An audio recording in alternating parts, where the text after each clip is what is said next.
Hello everyone, good morning. সবাই কেমন আছো? আশা করছি ভালো আছো। চলে এসেছি আরও একটি অনুবাস ওয়ার্ল্ডের নতুন একটি ব্লগ নিয়ে। তো অনেকদিন পর আবার তোমাদের সাথে আমার দেখা হচ্ছে, কারণ সেই অপারেশনের পর থেকে আর তোমাদের সাথে আমার দেখা হয়নি। তো আমরা সকাল সকাল রেডি হয়ে গিয়েছি,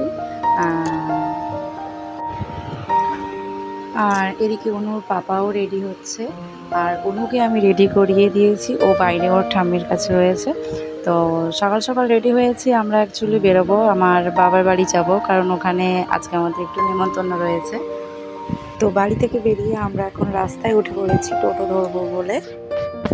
তো চলো তোমরা ব্লগটা দেখতে থাকো, আশা করি তোমাদের ব্লগটা ভালো লাগবে। পাপা, ও পাপা, স্মাইল করো, স্মাইল। আরে আরে আরে, তাকাও, স্মাইল করো, স্মাইল করো। টাটা, তুমি চলে যাও, আমি যাব না, আমি যাব না। আর দেখো, তোমরা কিন্তু এটা দেখছো রবিবারের ব্লগ, যেটা আমার পোস্ট করার কথা ছিল সোমবার, কিন্তু ওই দিন আমি করতে পারিনি। কারণ দেখো, ওখানে পৌঁছেই না আমার গলার আওয়াজটা হঠাৎ করেই বসে গিয়েছিল, যে কারণে আর মানে সোমবার কিন্তু আমার গলার ভয়েস একদমই বেরোচ্ছিল না। তো তাই আমি আজকে বুধবার ব্লগটা পোস্ট করছি। আর দেখো, এখানে অনুর পাপা গিয়েছে মাংস দোকানে মাংস কিনতে, কারণ ওখানে যে মাংসটা রান্না হবে সেটা আমাদেরই নিয়ে যাওয়ার কথা রয়েছে। কত গাড়ি,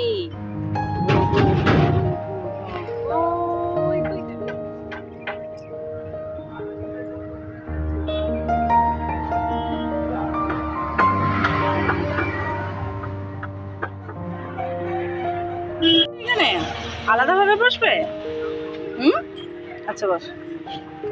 আজকে মাম নতুন ড্রেস পরেছে, দেখো। কোথায় যাবে? সবাইকে বলে দাও কোথায় যাবে। তুমি মামা যাবে, বলে দাও, বলে দাও।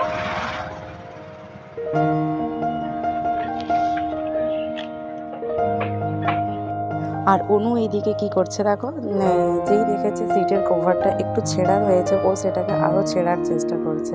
এটা কিন্তু সব বাচ্চাদেরই প্রায় একটা বিশেষ রোগ বলতে পারে। নাম জিজ্ঞাসা করেনি, আমি যেটা মনে মনে ভাবছিলাম ওটাই হলো।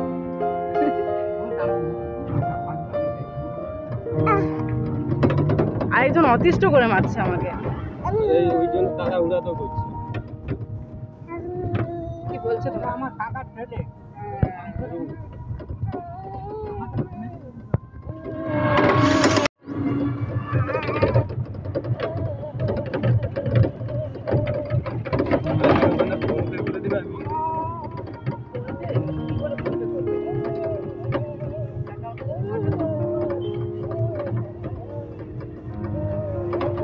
মুখটা ঠিক করো।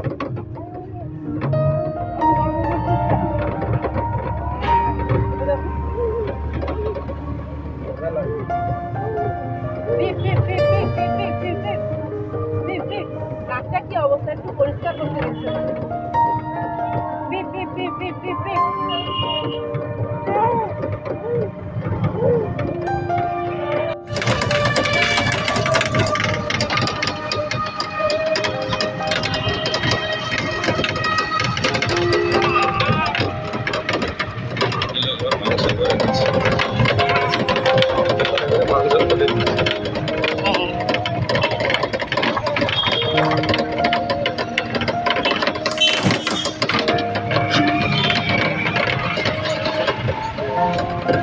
এই আসে, বর্ম করছো কেন?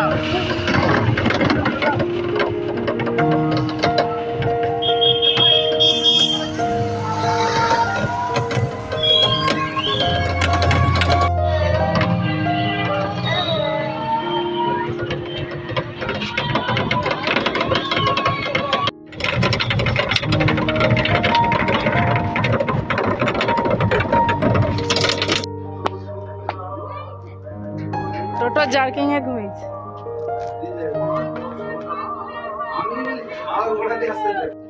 অবস্থা ভালো নেই, বড় বড় পাখি কি জানি। ওকে সকালে ফোন করে দিয়েছিলাম, বললাম 9 কেজি কেটে রাখবে, বললে 1-1.5 ঘন্টা পরে আসি। যখন মানে রেডি হয়নি, আমরা আসতে কাটতে হবে।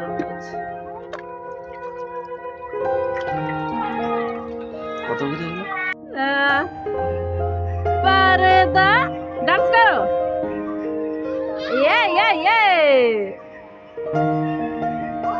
হ্যাঁ তুমি এইটুকু টাইম কি ঘুমোলে?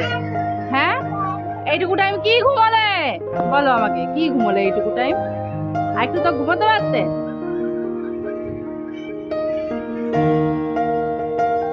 ভাবছিলাম যে বাবু এক্ষুনি আমাকে বলবে ওই কথাটা।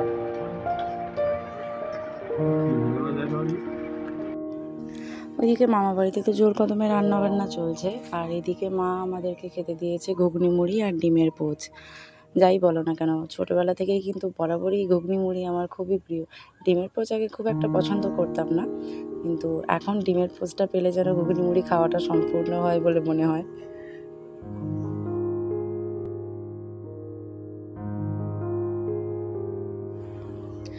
তো যাই হোক, টিফিন খাওয়া কমপ্লিট করে আমি এইদিকে চলে এসেছি রান্নাঘরে, কারণ মামি আমাকে বলল যে মাছের ঝালটা আমাকে করে নিতে, কারণ ওইদিকে আর বাকি সব রান্নাবান্না বড় গ্যাসে হচ্ছে, তাই আমি ছোট গ্যাসে এখানে মাছের ঝালটা বসিয়ে দিয়েছি। কিন্তু এত গরম ছিল ওই দিন যে আমি পুরো ঘেমে নিয়ে একাকার অবস্থা হয়ে গিয়েছে আমার। যাই হোক, খাওয়া দাওয়ার আয়োজন তো হয়েছে ঠিকই, সেটা তো তোমরা শুনলেই, কিন্তু কেন এই খাওয়া দাওয়ার আয়োজন সেটা তোমাদেরকে বলা হয়নি। আসলে মামার মেয়ে মানে আমার বোন রাধার বিয়ে হয়েছে, প্রায় 1 সপ্তাহ হয়েছে। তো ও আর ওর হাজব্যান্ড মানে ওরা দুজনে এসেছে জোর খুলতে, যেটাকে বলা হয়। তো সেই কারণে একটা খাওয়া দাওয়ার আয়োজন ছোট্ট করে হয়েছে, তো আমাদেরও ওই আয়োজনে ডাক ছিল। চলো, গল্প করতে করতে রান্নাটাও হয়ে গেল। আজকে যদি চেন্নাই হেরে যায় তাহলে আজকে চেন্নাই আর প্লেঅফে যেতে পারবে। যেহেতু ওই দিন মাদার্স ডে ছিল, তো সেই উপলক্ষে মা পেয়েছে একটা সারপ্রাইজড গিফট, যেটা কিন্তু আমাদের 3 ভাই বোনের মধ্যে কেউই দেয়নি, দিয়েছে অন্য কেউ। সেটা তোমাদের এখন আমি জানাচ্ছি না যে কে দিয়েছে, তবে গিফটটা কি সেটা তোমাদের মা দেখাচ্ছে ওপেন করে। মা কিন্তু খুব খুশি হয়েছে, যেটা মায়ের হাসি দেখেই বোঝা যাচ্ছে। খোলো, আর কি চকলেট আছে? কি একটা বের করো, কি ডেয়ারি মিল্ক সিল্ক, ছোট চকলেটটা দিলাম। আরে বাবা, সিল্ক তাড়াতাড়ি খেয়ে নিতে হবে মা।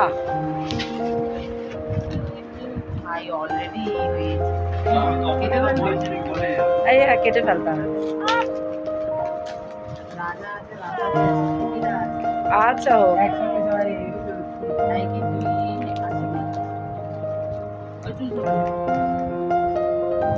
এটাতে মনে হয় কাপ টাপ কিছু আছে মনে হয়, দেখি বুঝতে পারছি, বা কোনো শোপিস টাইপ কিছু আছে। হ্যাঁ আমি তো ওটাই বলছি, শোপিস টাইপ কিছু আছে। হ্যাঁ এই তো শোপিস। হ্যাঁ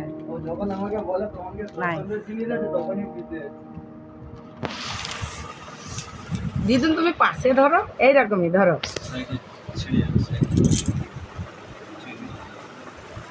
এরকমই সুন্দর আছে, কিন্তু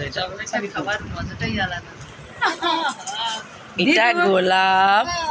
তুই কেটে ফেললি, চকলেটটা কেটে ফেললি।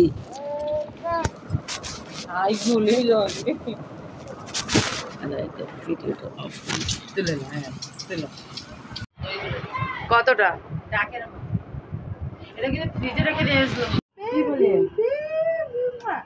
Tata Mona, tata. চলো, সকলকে টাটা জানিয়ে এবার আমাদের বাড়ি ফেরার পালা। মামতাই সকলকে টাটা করে দিচ্ছে, আর আমরাও ভিডিওটা এখানেই এন্ড করছি। ভালো লাগলে একটা লাইক করে দিও।